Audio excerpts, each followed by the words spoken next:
एउटा छोराछोरी जन्माऊ बुढी अब हामी पनि 2 जनामा 3 जना हुनुपर्छ।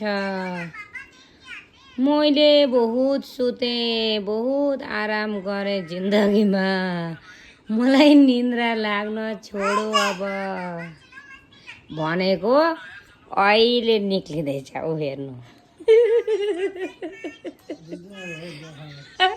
ठिक्क पर्यो साथी हो यो भिडियो हेर्नु र यता टाइम हेर्नु त यो टाइम देख्नु भयो कति बजेको छ 2:15 अहिलेसम्म उहाँ हेर्नु बाउ छोरा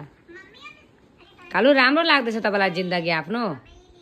यति भन्नु त राम्रो लागेको सकेको छैन म सुताइहाल्छु त्यसो भए हेरिराख्नु ठिक्क भरौ कोचिङ मजा जिन्दगी जिउनु है ल गुड नाइट बाउ छोरा गुड नाइट भन्नु टाटा